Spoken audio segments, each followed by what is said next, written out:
Here. These all yours? No. This one's probably the one you really want to talk about. But this right here, this is my best deer that I've killed in ever. And this was in Parma. So kind of just right around here. Yeah. My parents have I grew up on 22 acres, not too far from here over in Parma. And we shot him on like November 22nd. He was still chasing does in the food plot. Okay. This past year? No, that was 2020. 20. Yep. Okay. And then this deer I shot last year with my bow on this property. Nice. And that was October 26th on that deer. And then that deer's got quite a story. That's Nate's this best deer. We're religious folks here. I don't know if you are, but the nickname of this buck was the Holy Spirit. Okay. And it's a wild story, but basically that was the start and the beginning of Painted Arrow in a big way. And it kind of like solidified, like for us, like a God wink, this is what you need to be doing, stamp of approval. Yeah. But that buck was 165 inches, basically, southern Michigan, kind of down near Adrian. Shot it with a bow on October 1st. No kidding. Yeah, with that arrow. This one right here, different property. We actually sold that property, and this was a deer that my dad shot this year. I missed it early in the season, shot right over its back, and then my dad shot it in gun season. So it ended up working out. But yeah, a lot of the we have work to do. We're trying to fill the walls in here. You're pretty close. You're like right there. there. Yeah. I don't know how many more you're going to get in here. Yeah, we're going to have to. You have to start replacing them at this point. That's exactly right. Yeah. We were discussing that. Like, we need to figure out how we're going to get more in here. But so, all right. So today, joined by Devin Cole. Mm-hmm. Give a round of applause for Devin. And then Chad Stewart with the Michigan DNR. Thanks for being here, man. Hey, thanks for inviting me. I appreciate it. Thank you for coming. We're very honored to have you here. We realize that you have a job and you're taking some time out of your day to be here, and we really appreciate that. We were just discussing kind of before this, the video that we had done on YouTube. Probably our most popular video. And I don't know if that's because of the topic or the timing too, I think. Yeah. The timing, etc. But it got a lot of hype. And we basically covered the NRC meeting 2024. It was in July. Yeah. And we hadn't really communicated a whole lot before then. I think we had emailed briefly. I was asking you to come on the podcast a while back, and I think that was quite a while ago. Okay. But anyway, that YouTube video got a lot of views, a lot of comments, I felt like our intention of the actual video wasn't to bash on the state or bash on, the management of the state or how we're doing things with wildlife, but it ended up looking like that because I felt like it was very confusing. That was the first time we'd ever gone to an NRC meeting where some of these regulations are being voted on and just the entire process. Like, I think we even said it in the beginning of that video, like, hey, we're millennials. We're younger guys. We're trying to be more involved. We're trying to, there's a side of politics to this, but I think we're just trying to be more aware of how the deer hunting laws are changed in general in Michigan. Mm-hmm. Is that fair? Yeah, absolutely. And so we went to this meeting, had no prior knowledge of how the system worked, of what it looked like, what it smelled like, what it sounded like. And I think I said it. I think my biggest takeaway was I was very confused, and I felt like if I'm confused, that's a problem. Like, I'm not saying that I'm a smart guy, but like, I'm working in the hunting industry and have a very good understanding of the industry. I'll just say that. Is that fair? Yeah. So all that to say, that's when we reached out to you, and I'm like, man, we got to like clear the air a little bit. I want to have some like nitty gritty conversation on this. Yep. And correct me, actually, before we even get into anything, like, will you just introduce yourself properly, who you are, what you do, where you're from, and just what your title is, I guess? Yeah. Name's Chad Stewart. I've been the deer biologist, and actually my full title is Deer, Elk, and Moose Management Specialist. It's a mouthful. For the Michigan Department of Natural Resources, about 10 years now. Okay. Before that, I was the state deer biologist down in Indiana for about 8 years. Worked some time as a researcher with the Smithsonian Institution, doing, again, whitetail work for about 3 years, and originally born in Pennsylvania. Okay. So I was raised in the East Coast, raised in a hunting family. Pennsylvania has a very, I think, similar traditions with whitetail deer management, interest as Michigan is. The culture. Yes, 100%. So Michigan seems very natural to me, Yep. with how passionate folks are with deer hunting, because that's what I grew up in, right? Like Yeah. every conversation around Thanksgiving was all about deer hunting, right? Whether you've been successful, are going to be successful. So that's kind of what I grew up with, and that's kind of where my passion is. You said you worked in Indiana for 8 years. Mhm. What was your title there? I started off as the deer research biologist for about a year, and then the deer management biologist retired, and then I took over that gig and basically merged both of those positions together for quite some time. So it was basically the state deer program manager. So like you're going through college, did you know like early on, like, hey, I want to work with deer. I want to work with ungulates. I want to be in biology. Like, is that just like a given for you from early on? It always appealed to me, but that wasn't like my sole direction. Right. So, my degree is in what's called wildlife and fishery sciences. So it just kind of allows you to get trained with, the act of wildlife management, and all the things that go with it. I mean, there's obviously statistics, there's the biology part, there's the ecology part, there's the human dimension side of things, which I grossly underestimated going through college. But yeah, I was open to a lot of different things, but just started racking up deer jobs. Yeah. And then, what always fascinated me about whitetail deer was, not only just, the hunting thing aside, the culture, the interest, but then learning what that means to the importance of all the other wildlife management. And I've often made the analogy that whitetail management is almost like the college football for like college I like athletics, right? Like all of those other programs probably would not exist if college football didn't bring in so much. So that is like the college football of wildlife management, game management. Yeah, it's very similar probably to like the funding aspect, 100%. the eyeballs, the conversation, the culture. Like I like that. Yeah, everything is focused on deer, and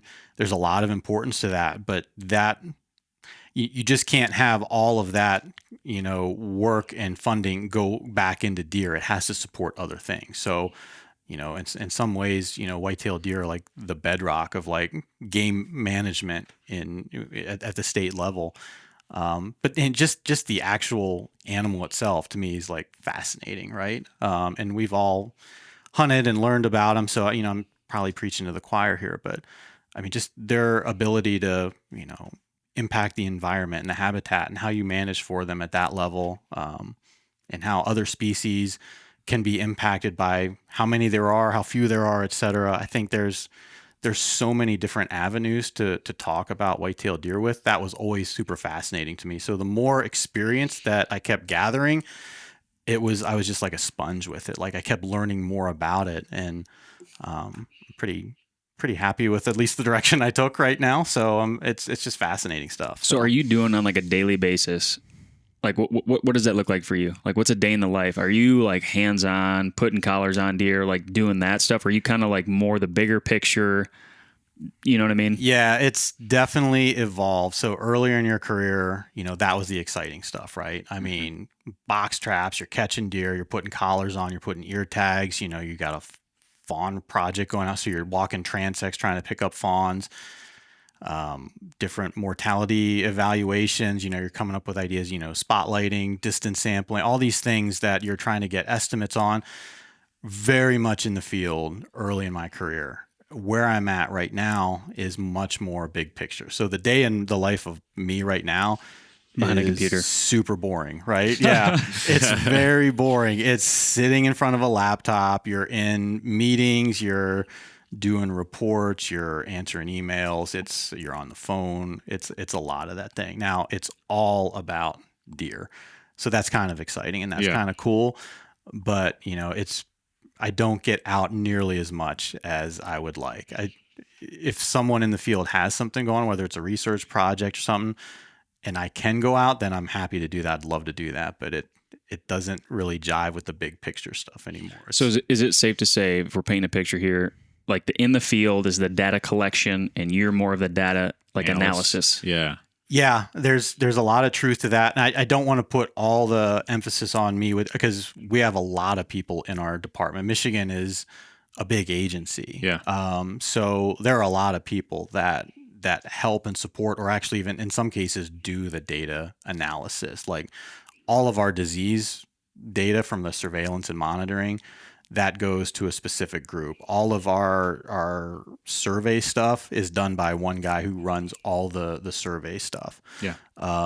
So even in my realm, it's more about taking some of that data and interpreting, like, what does it mean, or trying to figure out, like, what can we do to take this data and make a change in a positive direction. Yeah. So there's a little bit of everything. There's certainly the analysis part, but there's also some of the interpretation. How to imply. Yeah. Yeah. And that's apply all that data into an active management response or plan.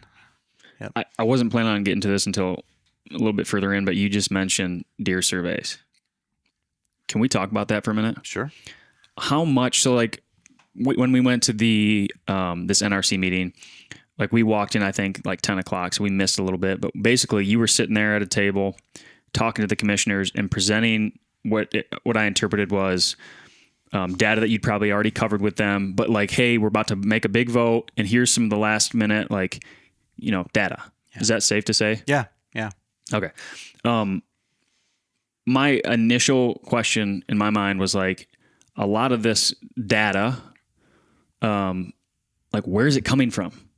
And how much, my specific question to the deer survey is like, how much of the data is coming from that deer survey? And then I have a follow-up question after you answer that. Yeah. So historically, the way that we've always gathered, especially like opinion data on deer management, has been tack on questions to our annual deer hunter survey. Okay. That does not go out to everybody. That was my, like, yep. Keep going. Sorry. Yeah, no worries.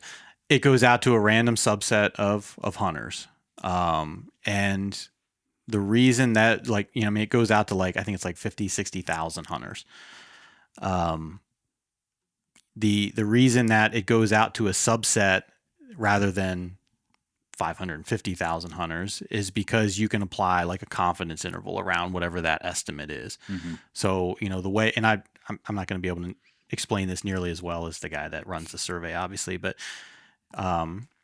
if you say like flip a coin, 100 times, you would roughly expect heads to come up about 50% of the time, tails to come up about 50% of the time.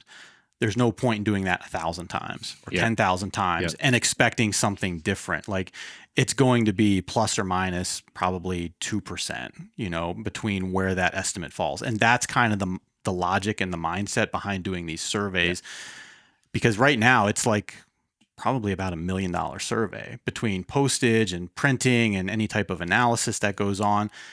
And now, like, if you wanted to apply that to everybody, like, you're looking at millions of dollars. So, in other words, the trends that are seen in surveying 50,000 people should be statistically indicative of the trend seen if you did 550,000. The entire people. Population, okay. Right. So that's why it goes out. So we take that information and present that information from a survey. And a lot of times we'll try to do it as like, this was the survey response or the reported response, acknowledging that there's a level of or a margin of error associated with those estimates, but it is pretty indicative of what you would expect the result of the entire population survey to look like. Got it. Let me ask, maybe I'm a simpleton, so I'm just saying, other than money, the postage in the survey and whatever, processing the results, whatever. Is it more or less effective to send it to every hunter, or neutral?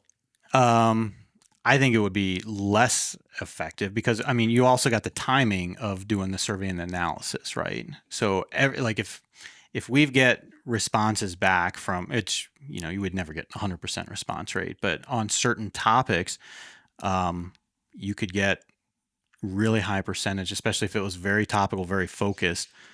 It all takes time to enter that data, and then there's analysis. Additionally, a lot of the criticisms that I've heard in the past is, why don't you just do like a quick little survey at like your point of sale, like when you buy your license, like vote here, vote there. And the reason we've not done that is because we lose complete control of the instrument, right? So if you go buy your license from someone at, a retail store, like you're buying a bunch of gear, and you decide, hey, I need to get my license too. If you don't know that survey is going to be asked, and most times people don't know that question is asked, there's nothing to control that person who is selling the license just from punching in their proposed response. So we lose complete control over the survey. Yeah. So you lose some of the potential quality of the data, and that's really what we try to focus on. Is the survey, because I filled it out this year, so I was sent one, I guess. Not everybody was, but I was sent one. Yeah, I was too. So that's like a handwritten. Is there any thought to go into like a electronic email or something where it could be processed like that? Yeah, we actually have an online version available as well, and anybody can fill that out. It has less weight associated with it than you the really paper want survey. the handwritten. The individual that runs the program right now really relies on that. Now, is there an opportunity to evolve that in the future? Yes. You would obviously want to make sure that your unique link is descript to you. So you couldn't say like, hey, I don't care. I'm going to forward this to someone else and have them fill that out. But it's really meant to focus on you. As long as there's some sort of control with that. And again, I don't know enough about these survey instruments to probably be able to communicate this as well as much. But I think what is comfortable right now, at least with the program, is having those surveys available. And yeah, I'm not trying to beat you up on like the surveys, you're good. But it's like, in my mind, your job is to, apply this data, interpret the data into something that is usable in terms of deer hunting. And I'm just looking at it like, where's this information coming from and how reliable is it? So I just don't know.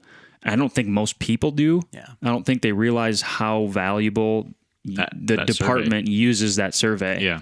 Because it sounds like that's the main squeeze. A big part of it. That's a big part of how we've always gathered our historical data. So all those surveys, they're annually sent out. Each of you got one this year, which is pretty incredible and pretty rare to be in the same room with two people that got it. But because I've known people that have not gotten one for 10, 20 years. Wow. And some of that is just the luck of the odds. Some of that might be that maybe I've been sending 2 in the last 4 years. Yeah. It might be that some people don't have their address updated very well, or they move. And I mean, there's all sorts of weird things that go on because we get surveys returned to us all the time. I take that so seriously. And I didn't know this, but I take it really seriously. It's really important. And one of the reasons why we've shifted to like the online harvest reporting, one is the timing of the data that comes back in is so much faster, real time, which is great. 2, it's everybody now can feed into this process of data collection, which is also important. But 3, it's because our survey responses have really been going down. Like if you go back 20 years ago, we've got like 60, 70% response rates on our surveys, which is great. It's like 30% now. So think about that. For every 10 individuals we survey, we might get 3 back. And that's fine. We can still develop estimates and everything around that. But what happens is when you start getting fewer and fewer responses, what's called your confidence interval start to expand. So your level of uncertainty is greater. Yeah. So that's why we've really made this shift to focus on online harvest reporting, which not everybody loves. I think most people do sort of see it and appreciate it. And we're trying to come up with some really cool ways to sort of present that data in the future, rather than just like, here's your county and here's how many bucks have been reported. Here's how many antlerless deer have been reported. We're trying to make it much more interactive. So I'm excited about that. But that's one of the big reasons why we've made that shift. Well, the whole, like, I'll be honest with you. Originally, I was a little bit like, I don't know. But when you look at every other state in the entire union, like, that is par. Yeah. Like, that's, you have to. Well, and one of the reasons why we were a late adopter is because we have this really well-established survey.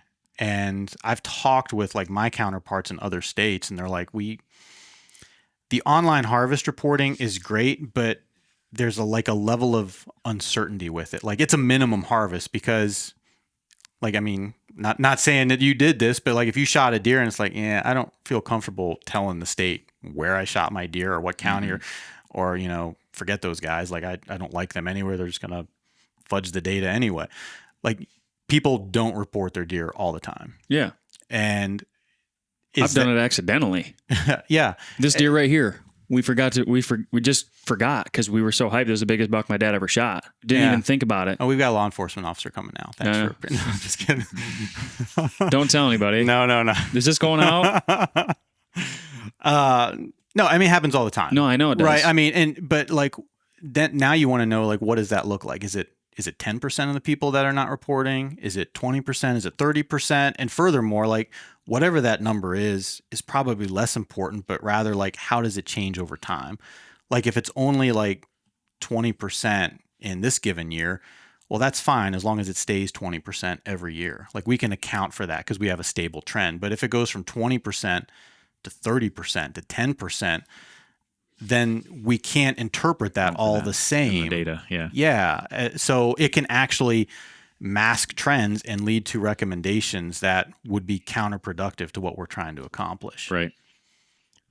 Is the survey sent, I'm sorry, the subset that it's sent to, is that entirely randomized, or is there criteria to say, okay, this person maybe has some, like, is it weighted to say this guy's tagged a certain number of deer in the past however many years, or he's, you know, is there other criteria that says he's a good candidate to send the survey to? Because we'll get a response. It's randomized within like subcategory type thing. So we'll make sure to send surveys to a certain percentage of like youth hunters, just because we want to make sure to capture that segment.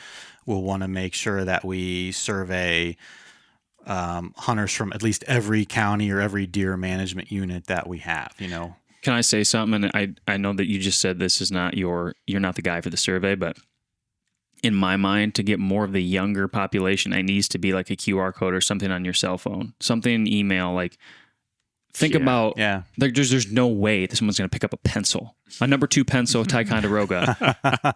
I'm serious. Yeah. You know what I mean? Yeah. Yeah. That's one fair. critique is that, like, I definitely understand the question of the authenticity of the data and the validity of the data and all of that, but to get like the ease of doing it and to get more people to do it, like, that's an argument for having it. Yeah. No, but seriously though, back to my comment about the pencil, like, I had to look for a pencil. Yeah. You know what I'm saying? Yeah. Like, I literally don't, like, we don't have pencils just on the table, but I do have this on the table. Yeah. And again, I get it, but that's just where my mind goes. Like, I think we're in a trend. Would you agree with, like, the boomers dying off, right? Like, that's not a trend, but that's the facts. And, like, I don't know. I just feel like as time goes, like, that survey, if we're putting all this emphasis in, it seems like to me that, I don't know. It's not my place, but I just think that the more user friendly without losing the authenticity. Yeah. Yeah. No, that's fair. But that's a balancing act for sure. Being able to guarantee the unique link for a unique person. And somehow in this process, and again, I guess this is not you, but I don't feel like people realize how that is being used. So, like, I worry about like you said, 10, 5, more than normal. You know what I mean? Like, it's not like people understand. Holy cow, this is going to affect the regulations for 2026. You know what I mean? Like, I don't know. Yeah. people need to understand the weight of that, I think, right? Like, and take it seriously. I'm about to pivot. Okay. Do you have anything you want to? No, but that was very informational. I think so Like, too. I like knowing now how important that survey is. So I kind of want to like answer the question, how are deer hunting laws created in Michigan in a general sense? Okay. Can you just start by explaining NRC v. DNR v. the DMI and how the DMI this year is like a new thing? Can you just like give, like, if I'm a first grade, somebody's listening to this, they have no idea. It's 3 different acronyms. Like what is Lay the that DMI, out. DNR? Give me the juice. NRC. You're the guy I'm going to, if I tried to do it, it'd be messy. So give me as simple as possible. It might be messy for me too. This is all new stuff, like you said. Fortunately, I tend to talk at a first grade level, so hopefully I can hit this. That's what we need. Perfectly. We need that. We need spoon fed. So let's start with the 2 more established ones, which is the NRC and the obviously the DNR. So the DNR is obviously the Department of Natural Resources. And we are the state agency that is tasked with management and oversight of our natural resources. The head of our department is a director who is assigned by the sitting governor. Mm-hmm. So there's an assigned administrator at the very top, but the individuals beneath that have training and education within their specific discipline to make those recommendations. The DNR. The DNR, yes. There's a head to the DNR. There is a director, a top of the DNR, and that individual sits on. What's that person's name? Right now, the director his name is Scott Bowen. Yeah. The gentleman at the table. He was there. Yeah, he generally shows up to most of the commission meetings because the commission meetings are important with how our regulations are set. And that person is appointed by the sitting governor. Correct. Got it. Yep. That is an appointment position. As governors change, so will directors. Got it. Is that a given, like every time? In my experience, yes. Okay. I don't want to say it will always be that way. It almost always happens when there's a change in political party. So if you go from Democrat to Republican, Republican to Democrat, almost always you're going to have that a completely new individual appointed to that seat. Yes. It could certainly be that there might be some carryover if the administration, the governor changes, but the party doesn't, that might happen. Yeah. I don't know if I've seen that necessarily. So I think that would be rare. But, yeah. Okay. Yeah. So that's the department. All of our tasks are, assigned in like what's called state statute. So, the laws that our legislators put together and are signed by previous or current governors. Our directions are, and our tasks and our charters are all there.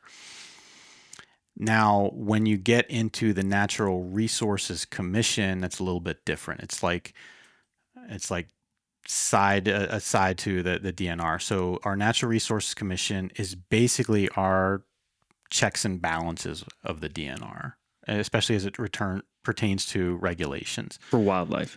For wildlife, at least, yeah. And there's different commissions and boards, for a lot of different government that, affect some of these more localized changes or specific topics. But in this instance, what you're talking about, deer hunting regulations, they all go through what's called the Natural Resources Commission.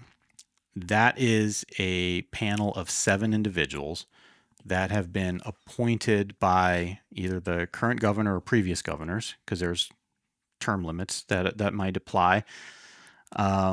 There goes my shot of getting on that board. They, in many cases, they go through what's called an advice and consent committee in the legislature for approval, and I have seen individuals pulled off of that, not necessarily because of qualifications, but for other political purposes. So if it still is very much a political position, the individuals that typically serve have some sort of background with natural resource, whether they're members of an organization, that are dedicated to some sort of conservation approach. That's generally the case. I've seen some individuals with agricultural backgrounds included as well. I've seen individuals that more represent cities or urban communities as well, appointed. So it's very diverse set of individuals. Typically, there's a couple that are from the Upper Peninsula. Most are from the Lower Peninsula, but the idea there is to have a split. The idea also is to try to have some sort of political party split as well, if that's possible. And so the NRC is part of the DNR? Like those people are employed by the DNR? You said it's kind of the checks and balances for any recommendations you guys would make. They are not a part of the DNR. Okay. I mean, you'll see them with a Michigan emblem, state emblem on their shirts. And they obviously work very closely with the DNR, but they are, it is not a separate, it is not a paid position. It is subject to an appointment. And there are term limits. So this year, I believe 2 commissioners are, term limited. So they could either be reappointed or they could be replaced. And again, that recommendation comes from the governor's office. I think that's how all government positions should be. Not your position, but like if unpaid. Think about that. Think about the outcomes. I think it'd be, I'm glad to hear that is what I'm saying. I think it should be like that. Well, in this case, it certainly is. They're unpaid. And that's not, they'll get like flights to, the state will pay for like mileage reimbursements or whenever you meals involve money like that. though, it just gets, it just gets weird. Yep. Things get weird when you talk about money. Things get weird when you talk about deer. So yeah, no kidding. So those are the 2 sort of established ones. Typically, how the deer regulation setting process works is that the department, and I'll say the department in general, but me as part of the deer program, I will work very closely with our field staff, our regional staff, our researchers, our wildlife health people. We'll come up with different data and see like what needs to be changed, what direction we want to try to move the deer herd in various areas. We'll also work closely with some of the bigger stakeholder groups. So we work closely with the National Deer Association. We talk with them and get, run ideas past them. We talk with Michigan United Conservation Clubs. I reached out always with the Upper Peninsula Sportsmen's Alliance. So we have these conversations. We'll bring forward what's called a recommendation to the Natural Resource Commission. And the deer regulations are created by what's called a conservation order. So the advantage of the commission, I should have said this earlier, the advantage of the commission is that they meet every month, and we can revisit, topics pertaining to manner and method of take, hunting season type regulations on a year-to-year basis. If the regulations for deer management were set by our elected officials, our state senators, our state legislators, our state representatives, you'd have to get everybody to buy in on that.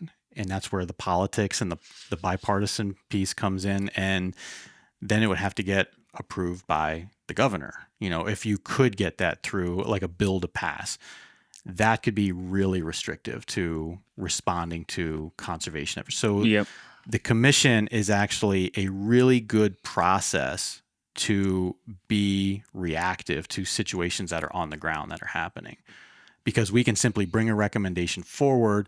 They can hear it one month and vote on it the next month, and it can change through this conservation order process. Wow. So it's much more flexible than other types of laws that are set. Yeah. That was one thing I was going to ask, and we can touch on it later maybe, but of the recommendations that came forward, I remember there was one specifically that it was stated that's a legislative change. And so that would mean that the commission, from what I just heard you say, they wouldn't have the authority to make that change. It would have to go through and get approved by the governor. Correct? Yes. Yeah. Well, it would have to go through some sort of statutory change to give the commission the authority to do that. Okay. Yeah. Got it. So there were a few things that come up like that. And sometimes that happens and it just takes longer to do that. And maybe it happens and maybe it doesn't happen. Yeah. So it depends on obviously what the topic is, you can imagine. So that's the advantage of having the commission. It's much more flexible and responsive with how regulations can be made. And we can do this every year. Now, we can argue that, do we need to make regulation changes every year? It'd be really nice to kind of set one and let it ride for like 3 years so you can sort of build up this time frame and try to actually observe if the impact is having the desired change that you want. Yeah. That just hasn't proven to be deer in Michigan. So we tend to be in front of the commission every year. This year, getting back to your original question, was a little bit different. We were asked by the commission to put together, basically to work with the public to try to develop some set of regulations. So out of that was born this DMI team. So DMI stands for Deer Management Initiative. So we put together, really back in January, 2 different teams, one in the Lower Peninsula and one in the Upper Peninsula. And then we also felt that it was important to, set up a separate group with our tribal partners because we've got, I think it's like 12, maybe even 13 different tribes in Michigan that we have to co-manage, our resources with. But a lot of the focus is on the Lower Peninsula team and the Upper Peninsula team, and we split those teams up because we've got different problems in each landmass, right? So the conversation was going to be very different, and we wanted to focus on the problems that were unique to each region, right? Each peninsula, and bring forward individuals that had vested interests in each of those areas and work through what these discussions were. So, the teams were set up in January.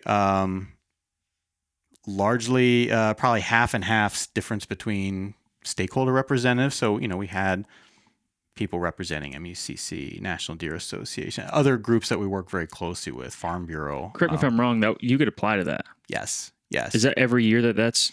This is the first year we've done this. But do you know if next year you're going to have to reapply? We're trying to figure out what the next steps look like right now. Yeah, I was curious what the criteria was for getting on or being part of the DMI. Yeah. So the other half of the makeup was, we didn't want to work just with stakeholder groups. We wanted to bring in people who are completely unaffiliated with any organization because there's a bunch of organizations out there that I don't want speaking for me. Yeah. So we tried to have some individual and unique representation on there. We had 2,500 applications to be on what probably amounted to about 20 different spots. Positions. Yeah. I mean, because we just couldn't open it up that much. And, criteria, there wasn't really any type of scoring or screening. It was more about looking at the group of stakeholders that we have and trying to find individuals in their application that offset that almost. Represent a different perspective with management. So, with that, I mean, we brought in people that were openly critical to us with how we manage deer. Really? Yeah, 100%. I mean, we sit there and it's like, wow, this person really does not like us. Let's put them in this DNR critic category, and then let's pull like 1 or 2 people from that group. Yeah. I mean, and there were some, this person is a lapsed hunter. They used to hunt in Michigan. They don't hunt in Michigan anymore. That's not really represented with our current existing group of stakeholders. Let's bring this person there. This person's maybe a trophy hunter. This person very clearly sort of is in the I just want to hunt sort of category. Yeah. So we tried to pick individuals that had different representations and different views because we wanted to make these groups sort of all inclusive. Like we didn't want to just bring in 20 people that like one topic, and like we wanted to have every different topic with deer management evaluated and criticized, because that's what we are tasked with doing when we bring things forward. We just didn't want to have an echo chamber represented. So we did that. And they brought forward recommendations and objectives, right? Yeah. They bring them to the DNR, then you guys kind of work with them, and then those recommendations would then be brought to the NRC. That's how this worked this year. Yeah. Okay. And this is the first time we've Ever done it. Yeah. anything quite like this. So, when you guys say you jumped in and it was very confusing, it's understandable Yeah. that it was confusing, because this is a brand new thing. Process. And at the July meeting, there were, I think, 20 different amendments to the conservation order. So of course it was hard to follow. Like, that's a record. Like, we've never seen anything like that. So your first exposure to this NRC process is, of course, probably going to leave you like, what did we just see? Yeah. Because it was super confusing. It's not normally like that.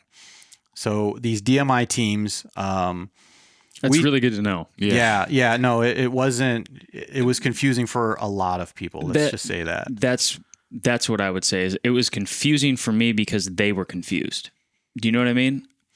There was so much mass confusion amongst the people that I felt like knew, like should have known what was going on. Then we were like, oh, this is, like, it was what do we think here? It was the equivalent of trying to get a drink from like a fire hydrant, right? Yeah. I mean, it was just like information overload. It's all coming at you so fast. It's usually much more focused than that. Mm-hmm. Not so much on the table. Right. Yeah. Not at all. Usually we're looking at just a handful of sort of tweaks and changes. This, what the groups presented was more like an overhaul. Yeah. And, that increases the complexity, and that increases the confusion with it.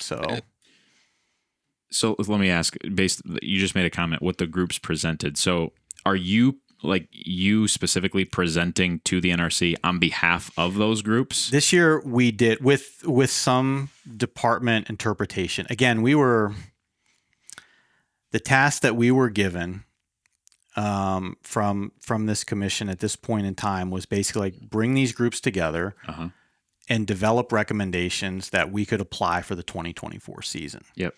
So that's a big task in a very short amount of time, because you guys saw like the regulations have to be finalized by July. Mm-hmm. That was like the latest it could go, because we have to take those regulations, put them into a digest, which is pretty much already formulated. We just have to make sure that the information inside there is correct. And it has to go to a printer, and then it has to get distributed. So everybody wants their digest available, typically early September. Yeah. At the latest. So July is about the latest we can do to try to meet that rough deadline. We like to get things completed in June, because that gives us a little bit more buffer. But given the task that we had before us this year, we had to go to July. So we brought forth. So we were. Again, I'm kind of big on analogies. Like, my analogy is that we worked with the DMI teams to develop a process to get them to the point where they could make a recommendation. And so I kind of equate that to like they're the cooks in the kitchen. We were basically like the wait staff that just took that prepared information and just moved it over to the NRC, and the NRC was like the customer. They were the ones that consumed it. Got it. The food critic, whatever you want to call it. So there wasn't much auditing done by, maybe that's the wrong word, but in general, you were presenting what they had. Yeah, we tried to do that as best we got some things wrong, right? Because some of the recommendations that came out of the DMI teams were admittedly kind of because the way we had them do this was, it wasn't like, all right, let's go with each topic, antler point restrictions, thumbs up, thumbs down, it wasn't like that straightforward. 1 buck rule, thumbs up, thumbs down, November 15th start date, thumbs up.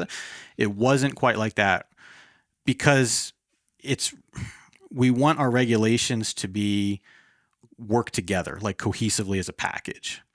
So we had them develop a set of recommendations as a package. Yeah. So it incorporates all of these different perspectives. Like you've got someone who's very much pro APR, but very much anti baiting. And then you've got someone else in that same group that's very much pro baiting, but anti APRs. So you guys get together and work on what that compromise looks like. Yeah. Because someone's got to give somewhere on things. Otherwise, you're not going to make a recommendation. So picture that times about 20 to 25 people with all those different layers of like values and interests and based on what they think should and shouldn't be happening with deer management. So we tried to pull those groups together. We kind of broke them off into really small groups to sort of develop different scenarios. And then we slowly merged them together based on these scenarios that they built originally. And then what falls out, what moves forward. And it worked, at least in terms from a regulatory standpoint, in coming up with a set of recommendations from, again, that the Natural Resources Commission could vote on. Yeah. Could vote on. Some of those line items, like you mentioned earlier, are outside of the commission's authority. It needed a legislative change, and that's fine. It's captured in the recommendation. It gives us something to work forward in the coming years to try to at least make that as an option, but couldn't be acted on this year.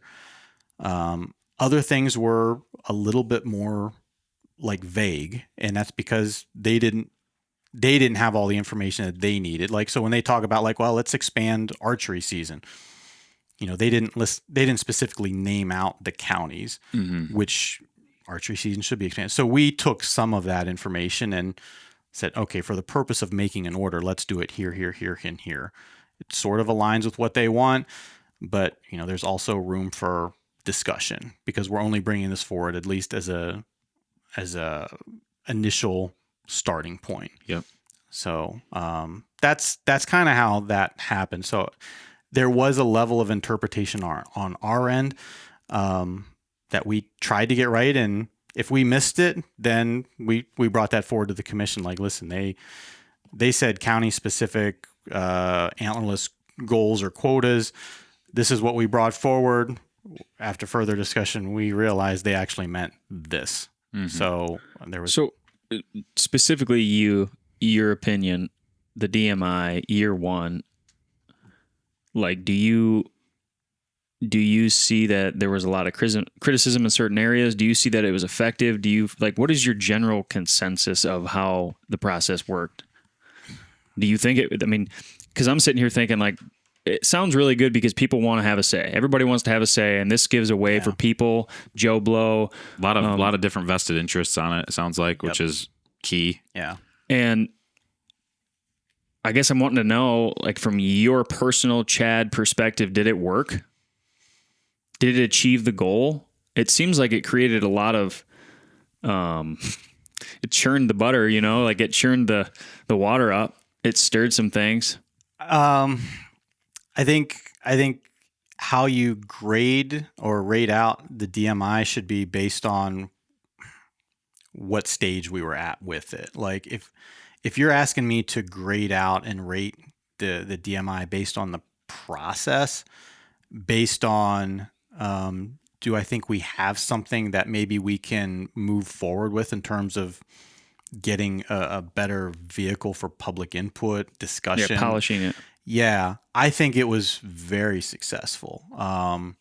The groups that we had in, especially like I would say the Lower Peninsula team, was very cohesive.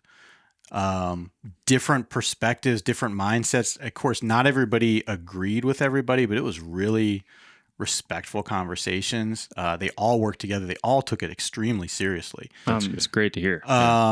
Like if you guys, and so we actually have videos of the DMI process online. Cool. So a lot of the talks that we had, like the speakers that we brought in, everything from population dynamics, deer regulations, climate, predators, agriculture, like you name it, recruitment, retention. We brought in specific people to talk to them about this. Yeah. So we basically gave them the experts and the data, And we recorded all of those virtual meetings and put them online. So you can actually see the presentation. You could see the DMI team members and the questions that they asked. So, I mean, there's probably 40 hours worth of content broken down between however many, 10 meetings, 8, 12 meetings, something like that. So you can actually go through and see some of that stuff, which I think is really cool. But I think we had a really good process in place that at least gave us a glimpse of how we can do this in the future, like work with the public a little bit better than we've historically done. If you're asking me to grade, like, is this going to, like, did the final output from this year, is it going to make a marked improvement in deer management in Michigan? I don't think so.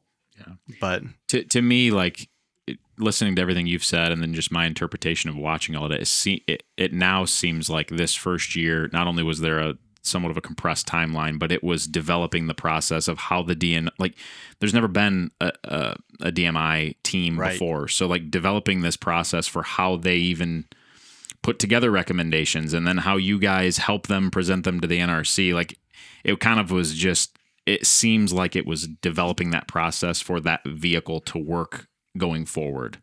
Yeah. Is kind of how it seems to me. It very much was. Yeah. I mean, basically we have a 6-month timeline and change deer management in 6 months. And by the way, most of the people that are on there have never been exposed to any of this data or, have their own, preconceived ideas what come in, but it's just formulated off of what I saw in my like local area. So yeah, we have to think bigger, and that's what we spent. Like the first 2 months was basically like, listen, like here is all of the information and data, and here are the people that we trust to give this information, and you have a front row seat to them. With direct access. It seems like that's one of the main criticisms that I've heard is like the timeline too.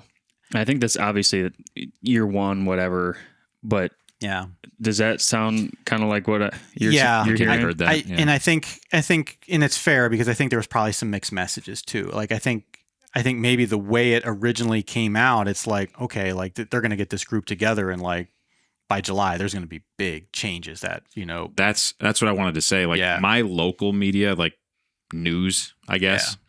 I was reading articles and seeing things on News 10 or whatever that said like July 11th, a bunch of stuff's getting voted on and it's going to mean potentially huge changes for this hunting season. Yeah. And then a lot of the stuff I was listening to was, well, this is for the 2025 season, not the 2024.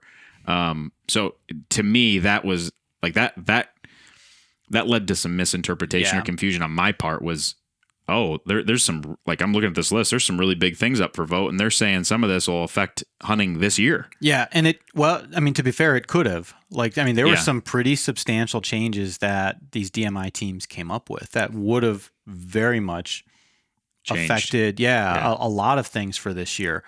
A lot of those things wound up on the cutting room floor. Mm-hmm.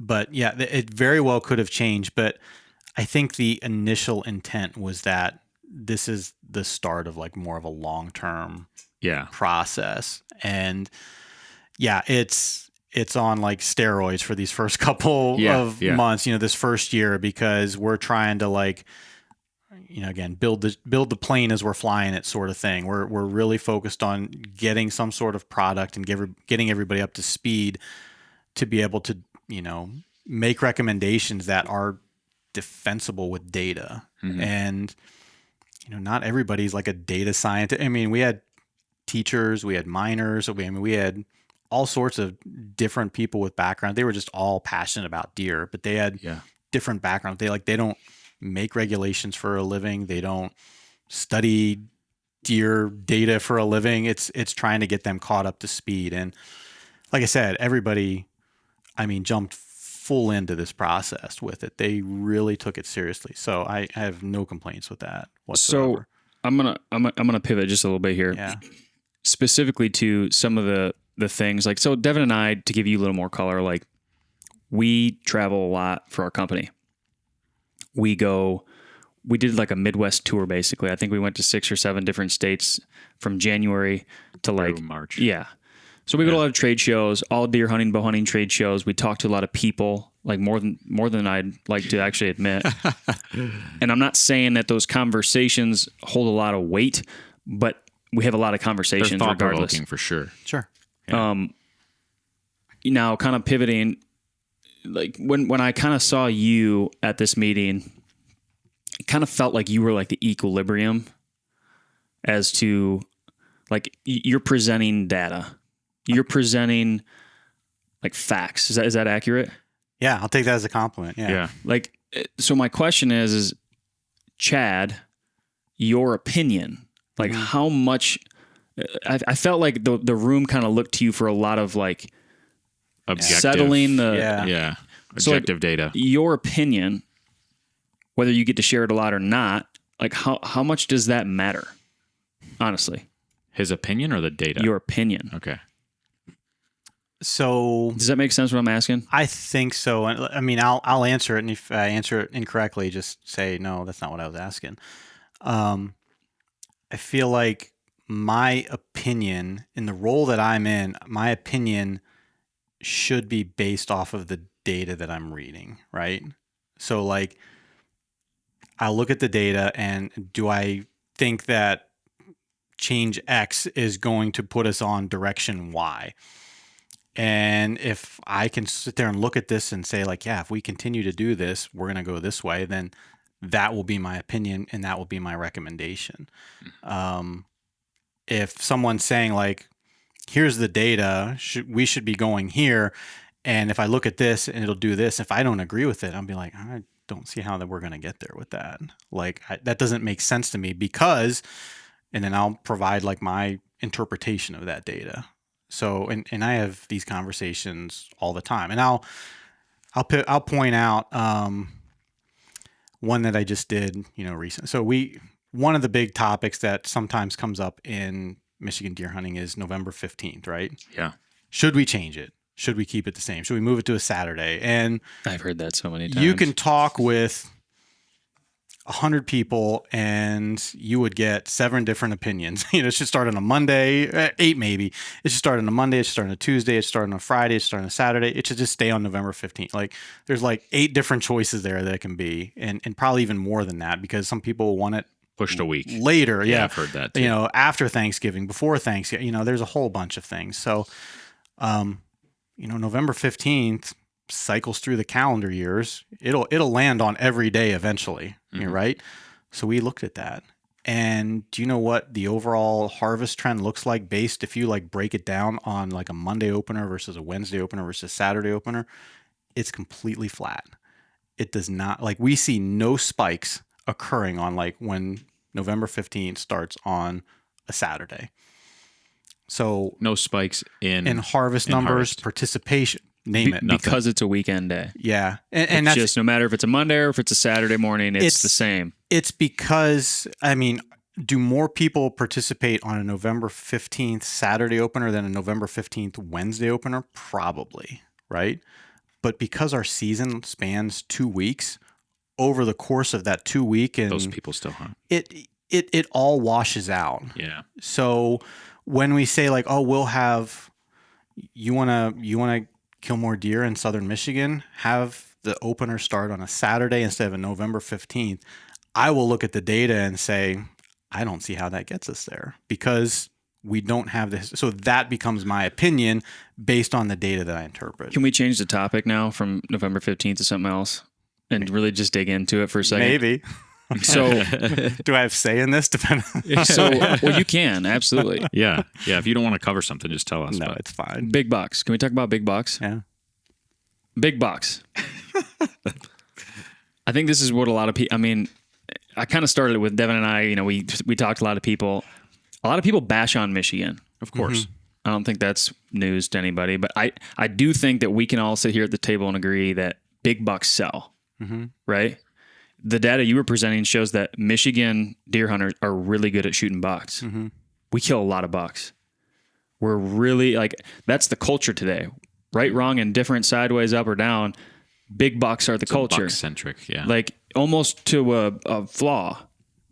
Are we all in agreement? I would agree. So like when you look at and this is my opinion now. I'm going to say my opinion, but I think the culture, right? If in terms of marketing, I'm looking at it in like a marketing sense. That's what we do. We're marketers. Creating a state that has a bigger potential for larger deer, it seems like a good thing to me for a lot of different reasons. So like going back to your opinion versus what the data shows, like I'm so glad that you're here because you have the data and I have my thoughts, and the conversations are all thoughts. And seemingly his opinion is dictated on the trends of the data and how he interprets it. So that's encouraging. And I love the fact that you said you worked for another agency for 8 years. Mm-hmm. Indiana recently went to a 1 buck state. Mm-hmm. So you kind of have you probably saw a lot of the beginning of that, right? Yeah. So this is beautiful. So my question is, if you had a magic wand and you could wave it and you could do whatever, there was nobody would question your authority, right? You're that guy, you hold the power. What is like, if that's the goal, we want to have bigger bucks. And I'm not saying that Michigan, I'm just saying my opinion. Like I said, my opinion, big bucks sell, whatever. If we were going to have more big bucks in Michigan, what is like a direct driver to that? What is something that you would implement? Maybe if one that thing. was the only goal, because obviously there's a lot of other I variables. realize what I'm asking is I'm pinpointing you here, but I'm pinpointing you here. Yeah. So first of all, if I had a magic wand, I would probably give that wand up, because that is It's a lot of nobody. Well, first of all, nobody should have that much control over the one thing, and just based on like what I'm asking for is Chad's opinion. Yeah. No, I get that. I'm just trying to be lighthearted and buy time as I think about my answer here, right? So yeah. The other way to ask the question too, maybe, is like, what levers are the ones that most impact the age structure of bucks? Because I'm selfish. I'm sitting here telling you that I'm asking for a selfish reason. Yeah. But I also think a lot of people think that way. Yeah. You know what I mean? 100%. Because this is what sells. This is what people want. Yeah. Yeah. So you want big bucks on the landscape. You want to come up with ways to get bucks to their 4th or 5th birthday is what it amounts to. Okay. So, I mean, is that fair? I agree completely. Yeah. You want to get age on your buck herd. And now you got to think, what is the best way to do that? Again, if you're only managing from one perspective, like I want to grow really old big bucks that people can hunt. We're speaking my language right now. So how do you get a deer to its 4th, 5th, maybe even 6th birthday? And the two things that are often brought forward are make Michigan a 1 buck state, or put antler point restrictions on. Okay. So let's start with the 1 buck state, right? So right now, our best estimate in terms of how many second bucks are shot in the state of Michigan is probably anywhere between 30 and 35,000 bucks. Can you say that one more time? Yeah. So how many people are shooting a second buck in the state of Michigan? 30 to 35,000 is what it. Which roughly, is like a percentage of what? It's probably about 5 or 6% statewide. It might be closer to like 6 or 7 in the southern lower. It's more like 2% in the UP, right? I mean, there's a gradient there. Yeah. So, I mean, just critically then ask yourself, is 35,000 deer across the entire state of Michigan going to get us to where we need to go? And for some people, that's like, yes. And for some people, that's like, wow, that's not many. Because we'll shoot like, 200,000 bucks in the state of Michigan in a year. So, and you're saying 30 to 35,000 of those 200,000 are a second buck for somebody. Yeah. Okay. You're looking, well, it's in our actual buck harvest is probably a little bit higher than that too. Okay. So, okay. But rough idea. Yeah. I mean, you're looking at 5 to 6% of the hunters shooting 2 bucks. Okay. Is that regulation worth changing, and will it get you the desired output that you need? Yeah, that's the question. Yeah. And what's your opinion? Do you think that's going to get bucks to 4 and 5 years old? If they're probably not. Probably not. Yeah. Can it incrementally move the needle? Maybe. Like over time, you're Yeah, saying? maybe you start seeing a few start to trickle into that 4 to 5 year old age class a little bit more. But Can I ask too, like, is the data, like you said, like 35,000 deer, that's the amount of second bucks. yeah. How are we getting that data? So that's one through both, and actually this jives pretty well. So that's our harvest survey data. When we asked about how many deer did you take, how many antlerless deer, how many antler deer. So there's a survey data, but we've also looked at that through our online reporting too. That's why I think that has to happen. Yeah. For now until forever. Yep. You have to. Yeah. And they actually align pretty closely based on the survey encouraging. estimate and the actual harvest reporting. Yeah. So it doesn't sound like you're saying from the data that that's a valuable lever. I would say so. Viable. My experience with Indiana is the folks in Indiana loved their $1 limit. They absolutely loved it, and they felt that they saw a noticeable change. I would say that in Indiana, at least, that most people don't realize this, that before they made that change in Indiana, the bucks were split up. Like, you could only shoot 2 bucks if you shot 1 in archery and 1 in firearms or muzzleloader. Okay. So if you were a single season hunter, It was a $1. it was a $1 state, right? Interesting. So that already kind of mutes a little bit of like Yeah. what the impact would be, right? So if you're trying to get to 4 and 5 year old deer, I don't know if that alone gets you there. Okay. Does it incrementally help? Maybe. Philosophically, I love the idea of a $1 limit because to me it's something special, like almost personal. Like, that's my buck That's for your the year. buck, yeah. Yeah. Like I hate the idea of someone going out and shooting like a 4-point or a 6-point and being like, all right, I got my buck. Now I can get something bigger. Like that diminishes the value of that younger buck that you just shot, that 4 or 5 point buck. Like I have no problem if like that's your buck that gets your like blood pumping Of course. and excited, then by all means go after that deer and shoot it and be Excited about it. be proud of it. Yes. And that to me, like philosophically, I love the idea of that. Do I think it's going to make Michigan a trophy buck destination? I'm hesitant to say that. What makes a trophy buck destination state? Like, I look at Iowa. How many times have we heard, really? Yep. And like somebody talk about Iowa and say, because like that's the Mecca, right? Is that fair? Seemingly. But let me finish this. Sure. If you look at habitat compared to Iowa, compared to Michigan, Versus ag. if we had the management in place, we could have bigger bucks in Iowa. Like, have you ever heard that? No? In Iowa or in Michigan? Michigan. Oh, in Michigan. Yeah, I hear that all the time. So like, Yeah. does that hold water? Like, how do you do that? Like, if your single goal, go ahead. I've had people recently, we've had people tell us that it's just a number of people thing. Like, because they're like a $3 state. Yeah. Right. Yeah. So it's not the $1 thing. It's the number of people, how rural it is, and it's just a density And of I get people there's and no hunters. silver bullet to this, but like moving the needle over 5 years is moving the needle.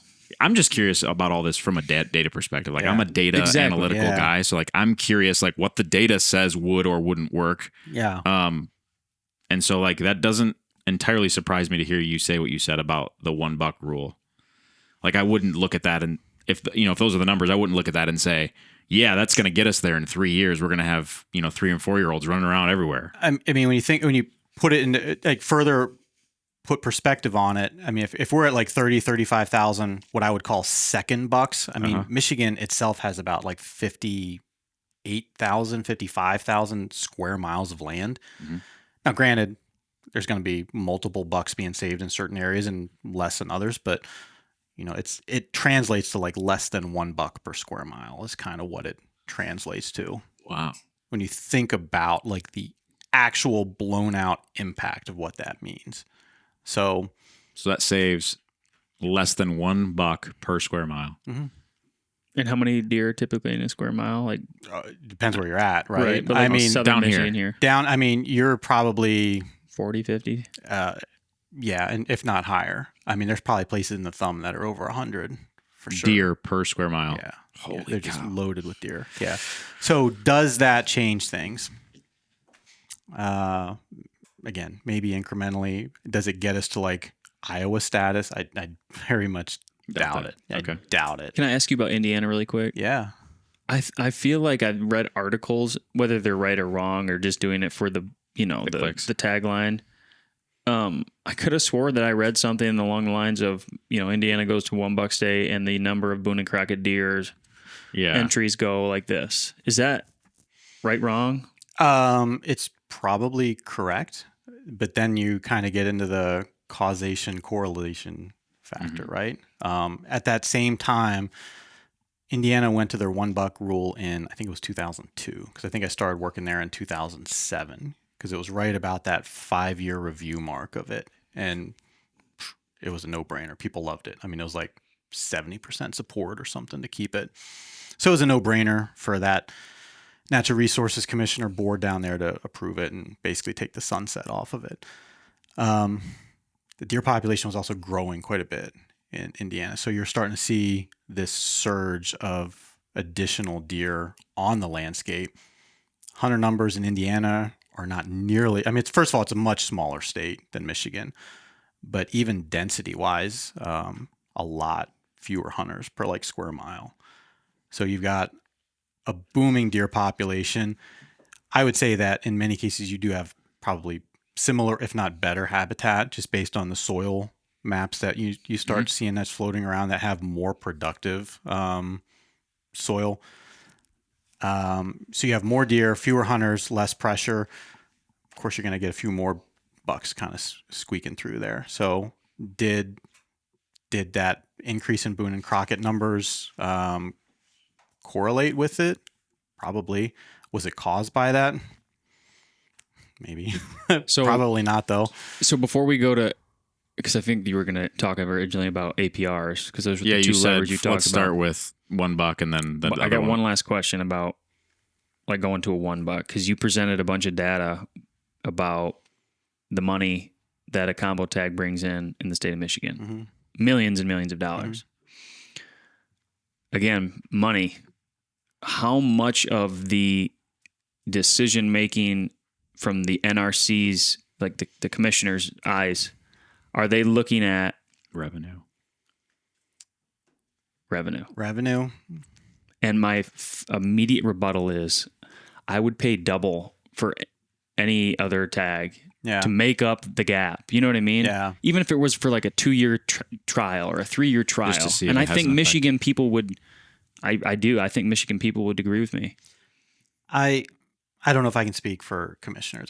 My gut tells me that it's not high on their list in terms of priorities. Like what do you mean revenue? The question The revenue. you asked. Yeah. So, first and foremost, the first question they ask is, how is this going to affect the bottom line for the department? Yeah. I don't think that's the first question that they ask. I think it's legitimately, what does this do for the deer herd? They want to know about the data. That's not to say it's not part of the conversation somewhere. And if there was a recommendation brought forward by us or the DMI team or wherever it came from, or they came up with something, and at some point someone said like, this could cost the department $4 million, and is it going to move the needle in terms of management? No. Then we should not do that. Yeah. Right. Yeah. Understood. So, I have a question that popped into my head that I want to get to before we switch. Yeah, go ahead. Michigan, number of hunters in Michigan is down over the last 20 years. Is that correct? Yeah. Okay. Yeah, for sure. So even at the lower number that we're at now, which did you say it was 550,000? Yeah, we're in the 500 to 550 range. Okay. So our number of hunters per square mile, what did you say that Michigan square we have miles about was? 58,000 square miles of land, So I think, something like that. Was that 10-ish per? Roughly. Okay. how does that compare to like in Indiana or in Iowa, or like you were saying the hunter density is a lot different. I don't have perspective to know what is the hunter density. It's got to be so much higher than what those states are. And Okay. I even with us being nearly, are we yeah. nearly half of a peak? Like what's the most? I think at one point we had probably about 1 million. Okay. I usually reference going back to about 2000 when we had about 800,000, because that's just a very easy marker in time to sort of choose from, and it's a number that I can remember. Yeah, I mean, we've probably lost 250,000 hunters in 20 plus years, and we'll probably lose another 100,000 or more so in the next 10 to 15, because you referenced however long ago that your words, baby boomers were dying off. So I mean, they are. Yeah, but they're at least getting out of hunting, and we're not seeing that. And push. that's not only are they getting out of hunting, that was a generation that was recruiting heavy too. Like my grandfather, and I know that's the case for a lot of people my age, is who got me into hunting. Yeah. So like it's kind of a double-edged sword. Like you're losing a hunter and you're losing somebody who was recruiting other hunters. And if you're listening, a really selfish person would be thinking, "Oh, it's better if there's less hunters because that means there's more deer for me."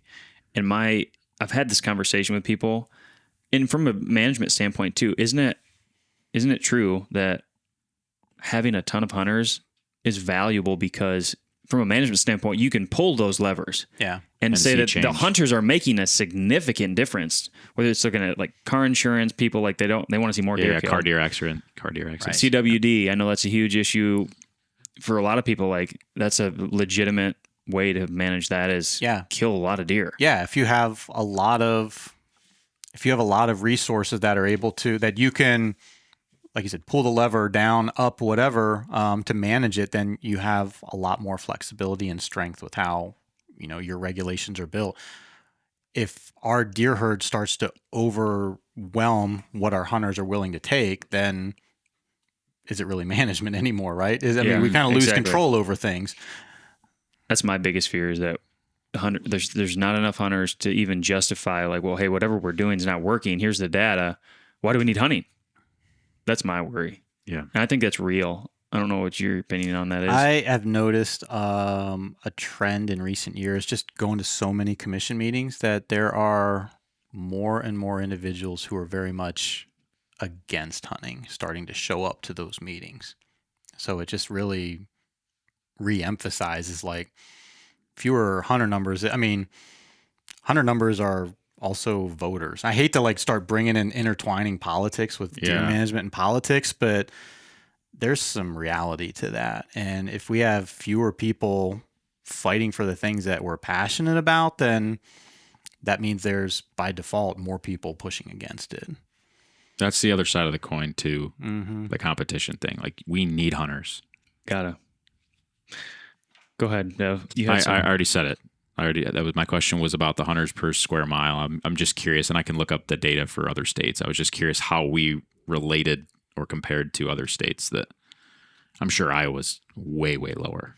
It's got to be. I mean, Iowa's like 90-something% private land already. Yeah. So, I mean, they're just going to be naturally lower for sure. Yeah. Okay. Do you know the percentage of bucks that are shot in Michigan that are on private versus public? We have that. I don't know if I can rattle it off at the top of my head, but it's the number of private land deer dwarfs whatever comes off of public land. I believe it. By like 80th percentile. Yeah. It's easily. Probably, if I'm guessing, probably 85-15, 90-10. Yeah. Probably. Number of deer, not even bucks. Yeah. Okay, we were going to talk about APRs. I'm curious on this one. Yeah, so you were saying the two levers you could pull, $1 versus APR. Yeah, those are the two that are always brought up. And, we talked about the $1. APRs are generally developed to get a deer past its first birthday, right? Yeah. So you put an antler point restriction on that's going to protect at minimum 50% of the yearling bucks. It winds up typically protecting somewhere between 60 and 70%. And it'll actually wind up protecting, probably 10 to 20% of 2-year-olds sometimes too. Says the data. Yeah. Okay. Yeah. Because you get occasionally some late born fawns that just take a while to catch up in terms of antler maturity. So even going into their second year, they could be protected. It's pretty rare though. Yeah. Most of them by that time have grown an antler set of antlers that meet or exceed minimum APRs. Got it. So when you think about APRs, again, trying to get to the 4 and 5 year old age class, it's designed to get them to 2. And by default, I mean, you can't get to 4 unless you get to 2, right? So you will start getting a few more trickling through. But again, does it create this swarm of deer that get into the 4 and 5 year old age class? A little bit. But does it, again, make you like Iowa? Probably not. The other thing that it's always, and this was interesting to me going through the online harvest reporting thing, is that there are so many hunters already voluntarily hunting under APRs already. So we've got like the Northwest 13 counties, right, where we've got that requirement. You know, you can't shoot a deer unless it has that APR. And if you look at the number of bucks that are reported out of that area, it's like, 90, 95, 98%, depending on which county you're in, which makes sense. Like, I mean, that's how the regulations are designed. You start going into non-APR counties, and right away, the number of bucks that would meet the minimum APR, if we were to apply one there, it's already at like 60, 70%. So that was surprising to me. Like, I think there's this mindset out there that Michigan hunters are just going to pop the first spike or 4-point that come through, and by and large, the data doesn't show that. They're already starting to move in this sort of selective pattern. Again, that's not to say that there couldn't be some improvements made to age structure with bucks, some improvements with your deer herd. I mean, it could certainly happen. I don't want to poo-poo that at all. And then you get certainly the argument, well, it's really only a 4-point, but people are reporting it as a 6-point or a 5-point, and I mean that could be, but this isn't like catch and release either, right? Like if they were to look at that and say that's going to be a 5-point, they're going to report it as like, and at that point an APR is not going to matter because they've already decided that that's a 5-point because it has a little a burr that's a half inch or whatever that they're going to call a point because you can hang a ring off of it, and they're going to shoot it anyway because they think it meets that criteria. So now if you want to get deer to like 4 or 5 years old, the way to do that is not popular. So that's what my follow-up was like, what is the way to do this? It's restrict the total number of bucks that are killed. And by that I'm not advocating for this. Of course not. But it's almost like you're doing like a lottery draw for a buck tag that year. As residents. How many non-resident hunters do we have? I just saw this number. I'm trying to remember it. I didn't memorize it. It's probably about 15, 20,000. It's nothing great. It's not very high. No, it's not very high. But so if you're trying to like actually impact total numbers, I mean, you could get some age class on somebody. So put an antler point restriction, put a 1 buck limit on, and then draw. So maybe some years you go out and hunt deer or bucks, and other years you don't hunt bucks. And again, I wouldn't advocate for that. I want everybody to go out and hunt. But if you want to like get deer to like 4 or 5 years old, you have to get a lot of it deer to that age class. Mm-hmm. What do you think about that, Dev? What do you mean? My opinion or all three of those things? Follow-up question I have is, so between APR and 1 buck, what is more effective? Because you said the 1 buck would save you maybe, you said it was 30 to 35,000 deer was a second buck for somebody. So that carries over. That's saving 30,000 bucks for that year. So the APR though was designed to get bucks to their second birthday. My guess is you probably don't. Oh yeah. Is there any way to determine how many bucks that APR would save? Yeah, we could probably back of the napkin math that Yeah, out. I was just you could curious. probably make that work. My Like, what does your gut tell you is more effective? for me, like APRs are the best way to advance age structure because it literally protects a complete segment of the buck population. Okay. So that's, to me, I mean, it's completely off limits. With a 1 buck limit, people's values change throughout the year even. I could start off in October looking for this, and by late December, I'm shooting this, right? I mean, and maybe that's not you, maybe that is you. I mean, again, that's such a personalized decision. And again, there's nothing wrong with either of those bucks, in my opinion. But if you want to completely protect a cohort, then that's where antler point restrictions have I think a benefit over a 1 buck.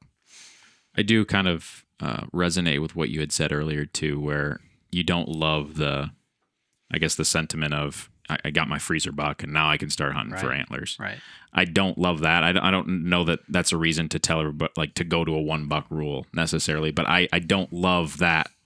Like in that scenario, if that person would have put a doe in the freezer and then hunted for their buck, what does that do for the age structure of bucks going forward versus they got their spike and then now they're going to hunt for antlers? Well, and I feel like that's a soapbox I've been on for a while. It's like, if we could manage our doe population a lot better, I mean, we could fill a lot of freezer with venison and pass up. I mean, voluntarily, a lot of these younger bucks and get older bucks on the landscape. Even sort of this cultural change. I mean, sometimes it's really easy to see like a nice 8-point come through. I mean, like that's my buck, but I mean, that could be a yearling buck. I mean, in 3 years, that deer could be huge, fantastic, right? Yeah. It's trying to set those levels of expectation, and that's where antler point restrictions become really tricky to talk about because everybody's value and reason for hunting is different, and that's more challenging to say like, this is my value system, and if you're comfortable and happy shooting a 4-point, or you only have like 2 days to get out and hunt, and that just happened to be the 1 buck that crossed in front of you, and that's a tough pill to swallow. It's to hard say to take that away from somebody. You can't shoot that deer. Yeah, and I'm particularly what's the word? This is a great podcasting, by the way, when I can't think of words. But like I when you've got someone that's out for like maybe like their last hunt, or they're like granddad type thing, and how much would it mean for granddad to be successful at shooting that little forkhorn that comes in front of you? And if there's an antler point restriction saying no, you can't shoot that, we've got antler point restrictions. I mean, that would be that deer would mean so much to that person, that family. So that's where the APR thing gets really value based. There could be a lot of benefits from a management standpoint, from an individual standpoint. I understand both sides of those arguments. I do too, and I think that might be a good kind of segue to. I was curious about some of the changes that did come away from the meeting, and I understand one of them was because we're running thin on time. The Liberty and Youth Hunt. Yeah. So correct me if I'm wrong. The change was. And it's not. Is it not till next year? It's next year. It's next year, but now it's antlerless. Is that correct? That's how it was approved at the July meeting. Okay. Yeah, the Liberty Hunt and the Independence Hunt, which is the time for individuals with a qualifying disability to go out in October. They put both of those as antlerless only. Okay. Yeah. I was curious. So, like, do you know the numbers in terms of how many bucks are harvested during those two specific hunts? Like, is that saving? The reason I ask is, to me, when you look at recruitment, like that right there on top was the first deer I shot when I was 8 years old, and it was on the youth hunt. Yep. And for me, that hooked me. Yeah. That hooked me. And for the right personality, maybe shooting a doe still does that, and then you're eager to keep hunting because you want to get your buck. Yep. But it seems like the interpretation could be, and I can see the side of the argument where that's an opportunity to hook a young hunter and get them excited about hunting. They got their first buck. So I was just curious, like, That's intended to move the needle, right? That was the reason that was just the way that I remember it being voted on was like, this is actually going to significantly move the needle because it's reducing buck, harvest by whatever number. I can't remember, but yeah, I would guess that there's probably less than 8,000 bucks shot between either one of those two seasons. Okay. Very small, Number. minor impact to the overall management side of things. I think that the Liberty hunt only accounts for maybe like 2% of our total harvest. Wow. It's very small. And additionally, because this topic was at the forefront of the discussion this year, we looked in terms of try to estimate what percentage of eligible hunters actually participate in the Liberty hunt, right? And it's less than 50%. So even if you're eligible to go out, half of them aren't even going out that time. So yeah, that change was approved from the July meeting for 2025. It's not to saying that it can't get revisited before 2025, but the department has always had a stance for, at least for the Liberty hunt, and I guess also for the Independence hunt, that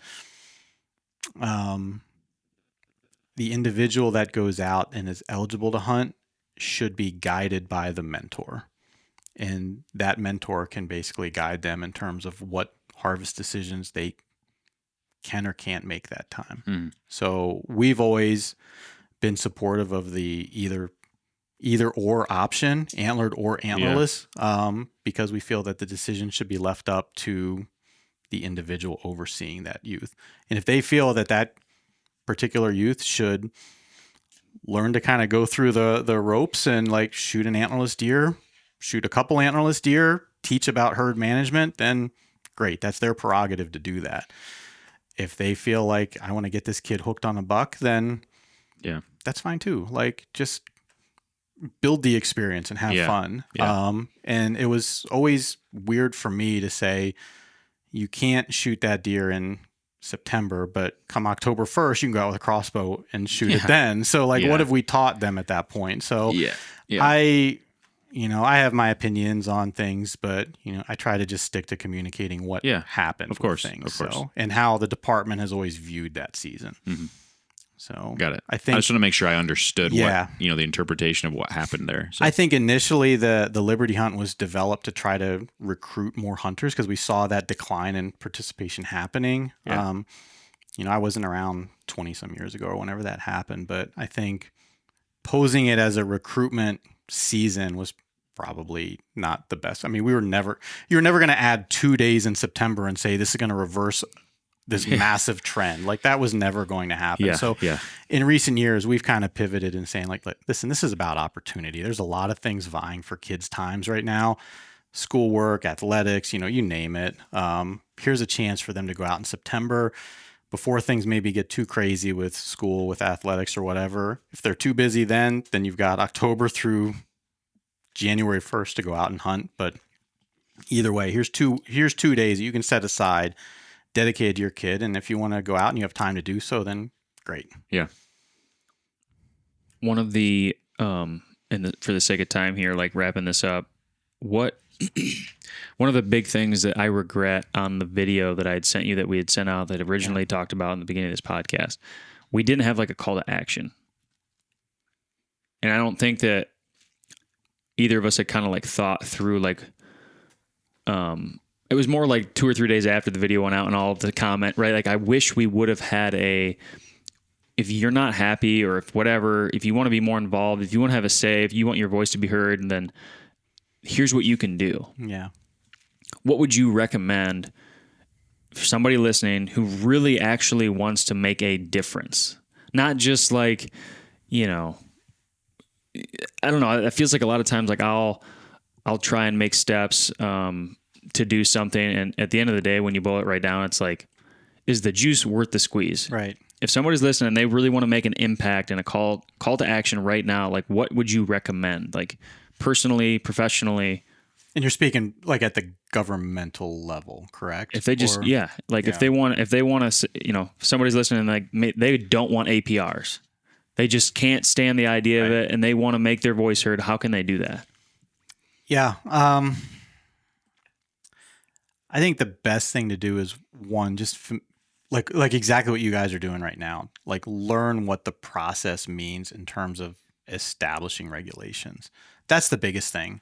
Pay attention to the articles that go into different outdoor papers or online, blogs, vlogs, whatever. That's really important, just to be familiar, and then know that when these topics come up, almost always there's a public input opportunity, whether that's email, whether that's showing up in person, phone calls. I mean, there's tons of options to do that. Surveys. Yeah, fill out your surveys. Yeah, all of those things are really important and they matter. The stuff that I've noticed that doesn't seem to work or like it's the comments that come in off season, not associated with it. Like, I had a terrible deer hunting season in December. There's too many deer being killed in the summer on damage permits. These damage permits need to stop. Like, that comes in December. It doesn't have a lot of resonance to it.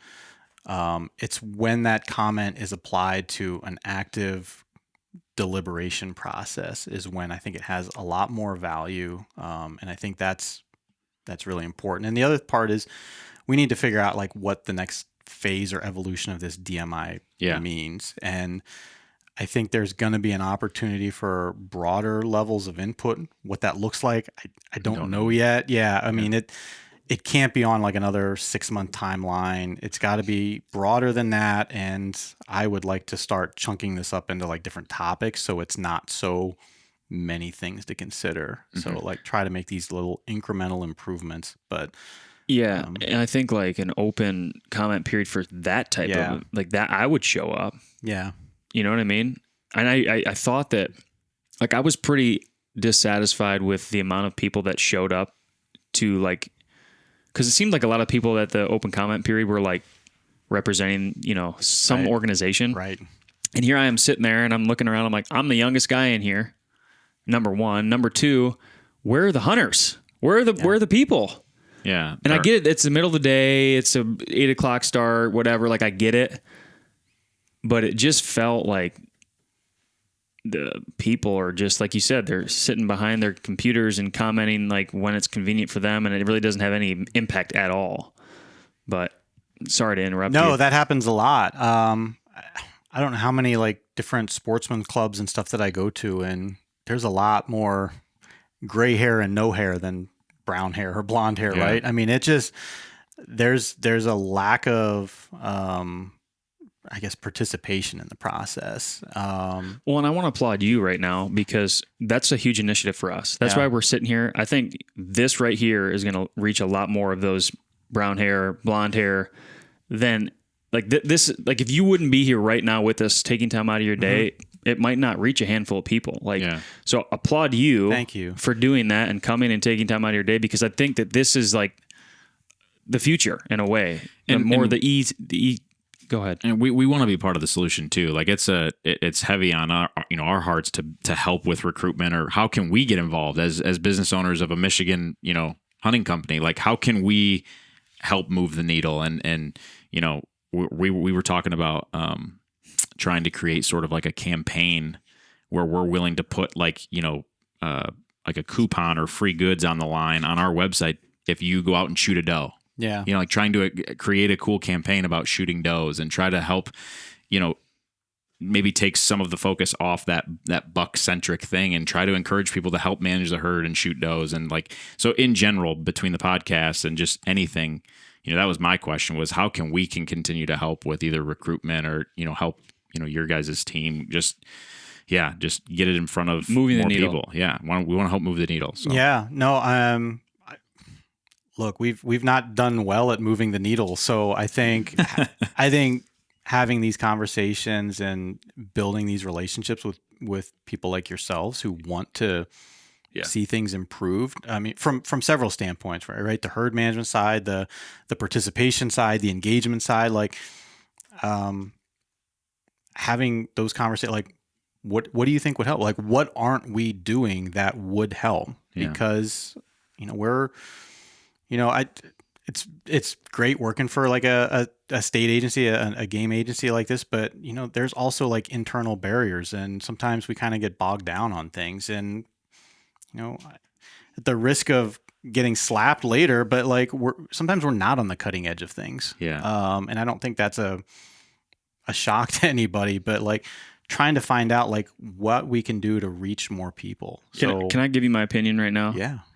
And I don't know if this matters or not, but I really, really like this DMI thing. And I think the first year was kind of like figure it out type thing. But man, if we like built it into the system where it's like every year, every month, whatever it is, like on this day at this time, everybody in Parma, everybody in the whole area knows that we can go down and voice our opinion at this one place. And like, we're actually like, I just feel like if somehow that was built in to where it's like, maybe it's not on Monday on 8 a.m. Right. But it's like a thing that like every whatever we can go down, and it's like this thing. Everybody grab a coffee and a bag of chips and we'll go down. Like, it seems like the more that people can be involved locally on a smaller level, or at least know that they had the opportunity to be involved. Because I feel like right now it's like a lot of the comments are like, "Oh, I didn't know this was happening. I wish you guys would have said something. We would have met you down there." It's like it's a lot of that. So like some way to,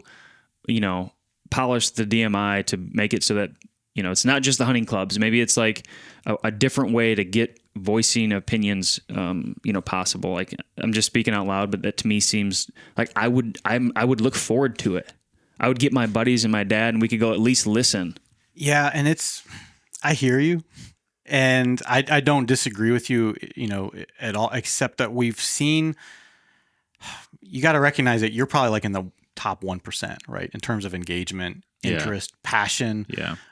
When we hold public meetings, in many cases, I mean, there's like 12 people that show up. Yeah. Like, I don't know how many times, like, we've held different public meetings, and there are just about as many agency uniformed people as there are people that we're talking to. Yeah. And I mean, that is more the norm than not. So we've tried to actually pivot in recent years to holding like Facebook Live conversations. I think that's to great. Instagram sort of post engagements and lean into that stuff. Yeah. Trying to I've actually tried since I first got up here, tried to have my own like work Facebook page. And I know Facebook pages, probably appeals to an older generation, certainly my age, and maybe not you guys as much, but just trying to engage folks a little bit more. I think that's super smart. But it's tough because, that's like a full-time job right there. I mean, I don't know how much social media you guys do, but I mean, you more than I'd like to. There's a lot of work involved with it. But I guess that's what I'm saying. Like, it doesn't have to be an in-person thing, but like, I think that's fantastic. Yeah. Like something where, like, it's easy to jump on. Yeah. Dev, go ahead. And I think, if we can stay in touch and communicate with you and be involved to the extent that we can help share that information so that people know, what's going on, or they had opportunities for this, that, or the other thing, or, hey, it's going to be on Facebook Live at this date, hop on and 100%. listen for yourself. Yeah. We can help to kind of distribute some of that That'd be information. Just because, we have to be on social media anyway for our brand and selling our product.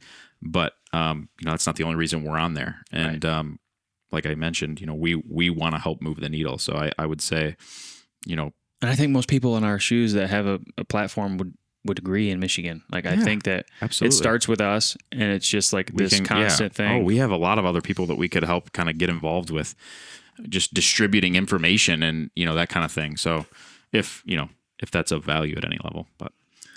So I guess to close this out, we really, really, really appreciate you coming. Hopefully we didn't beat you up too bad. No. We really enjoyed the conversation, and hopefully we can do it again. Is there anything that you want to end on, voice, leave people with, put out?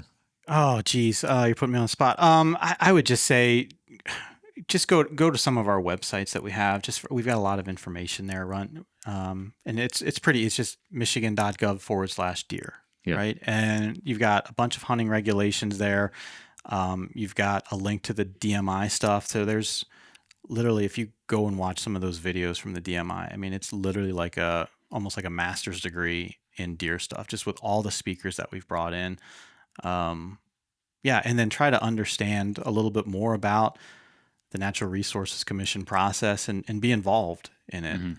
They always meet the second Thursday of a month. Now the location changes. It's always streamed through Michigan United Conservation Club's Facebook page. So being involved in the process is so important. Yeah. Fair enough. Chad Stewart. Yeah. Thank you. Thanks, fellas. All right, guys. Appreciate it. And we'll catch you on the next episode. See ya.